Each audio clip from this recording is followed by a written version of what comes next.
So our plan today was, by the way, those of you that aren't familiar with Chusang, so I hope I'm okay in the way I say this. Your sort of dharmic path is, Rinpoche means he's reincarnated, and this is his fifth lifetime as Chusang Rinpoche, and his dharmic path is really to continue the education and spiritual practice of the form of Buddhism, and for him to really take care of the monks that are in his care under his school. So he's kind of like, for me to just say this to us to understand it from our cultural perspective, is he's kind of like a father to these monks, that he just showed me a picture of. He has 6 new monks. In the monastery. In Kalimpong, I have a few monasteries there. Yeah, just little dudes. That they're under his care now to give them a good education and spiritual teachings as well, and to just feed them and take care of them as well. So that's his dharmic path to continue this lineage. So did I say that right? Okay. I just wanted some of you that don't know him to understand that a little bit.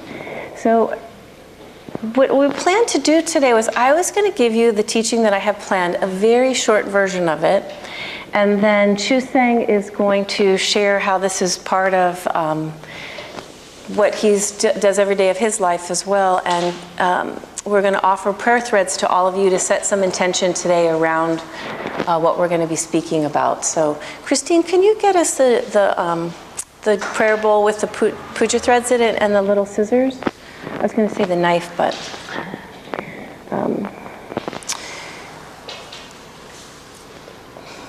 kind of on that line too, I kind of get a little touched up when I talk about it, but our meeting was very serendipitous.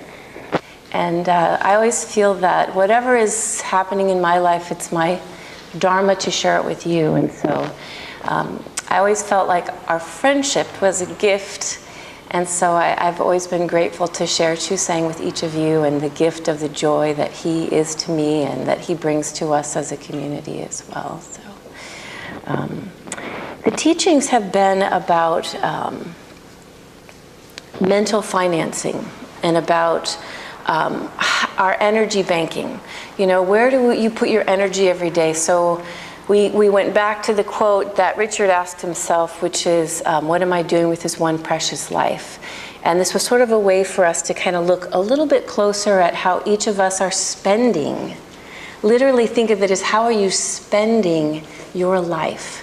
And as yogis, we look closer at that. We look at that from an energetic standpoint. And so, last week I talked a little bit about our Pacific Core, which we're relaunching next week, by the way, our teachers that are going to teach the yoga without yoga poses. And I got out one of the cards that we did, which behind the camera is Tamara, and she kind of helped me with this. We were talking about how to have people think about how they spend their energy, how they spend their mental energy. And at the time, Tamara was helping me with my phone and my computer, which is always an enigma to me. And she was showing me how when it says that I have no memory left, no storage, it means I've eaten up all the storage I have, like how to manage that, which is what we were talking about, right? So we looked at that, and she would say, like, Diana, and she'd press a button, it would show, like, you've got this many texts eating up your memories, you've got this many pictures, and then you have to, like... Maybe you know how to text a few days before. He taught me how to text, by the way. He was texting years before I kept saying, Diana, I've texted you. I'm like, I don't text. From Nepal, he's sending me texts. I'm like, I'm not getting them, I don't text. I think that's funny. So we're looking at how we manage that. So it's just a fun example to think about your phone. If we only get, all of us, a certain amount of hours in a day, right? Let's just even talk about our precious life is one day. You get a certain amount of energy, you get a certain amount of hours in one day, and how are you spending it? You know, if I want to take a picture of Chusang and I today, which I do, but I don't have any memory left in my phone, I've got to dump something else in order to make room for this. And it's just a simple, beautiful example of every day how we have to manage. Like, what are we putting our energy in? What are we spending our precious time doing, our precious mental energy thinking about? And so I wanted to, the next chapter for us with Casper it starts with this paragraph I want to read to you, because we're going to change our thinking a little and take it a little deeper. He said, have you ever used a magnifying glass to bundle light into a concentrated point? If not, go do it now. It's awesome. This is so Casper. The weak and scattered sunlight barely feels warm on your skin, but as soon as you use the magnifying glass to bundle it, it becomes strong enough to burn you.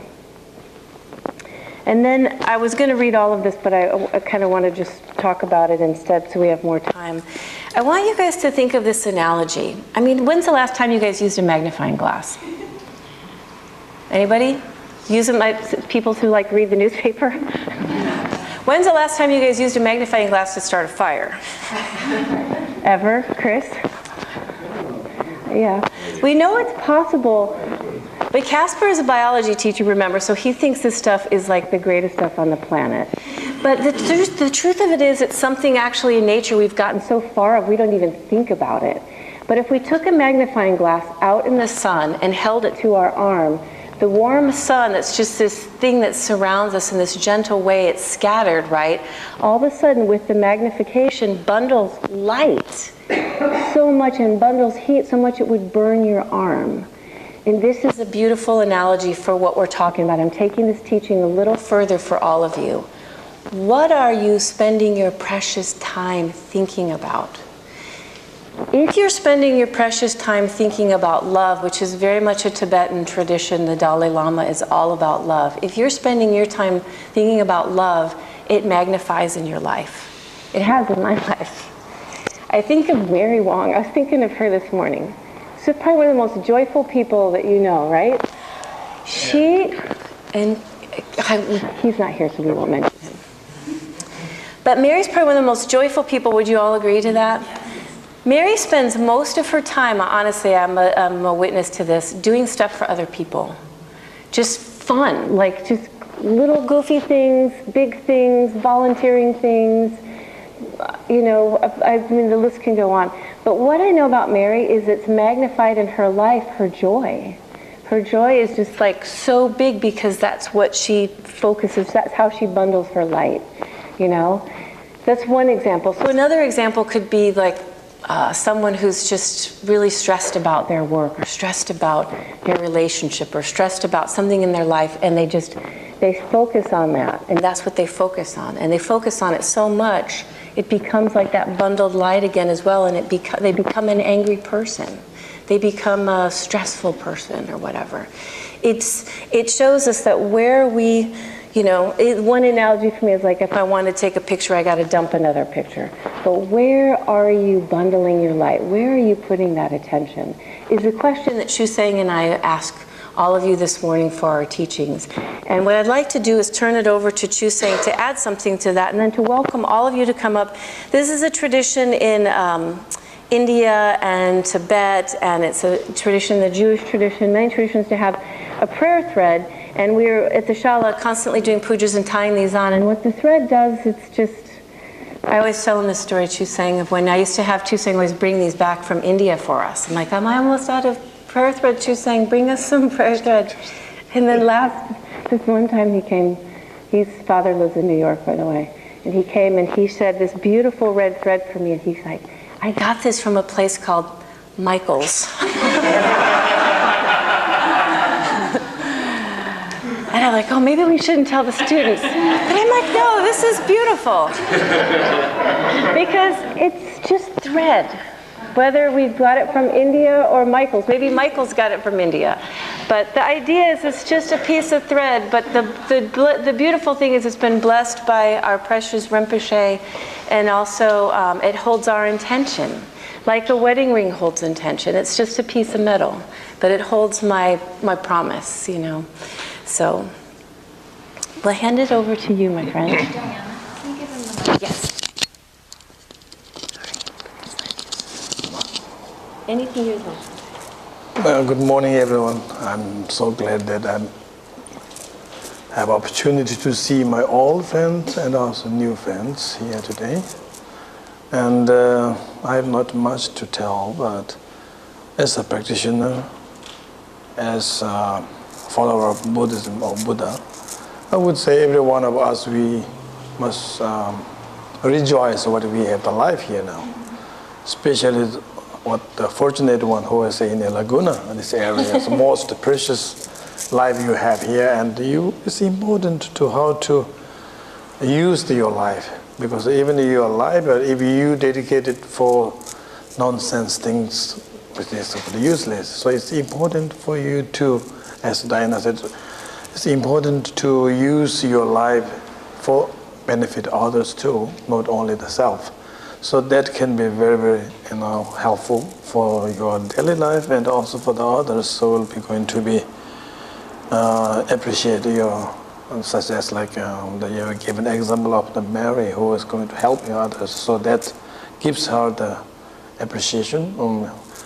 So as the Indian master Shantideva, he used to say, if there's something which we can correct, we can change, then why don't we change? We can change. If there is something we cannot change, bit difficult to change, then worry does not make sense. So in order to have every one of us have a different kind of problem for sure, because we born as a human being.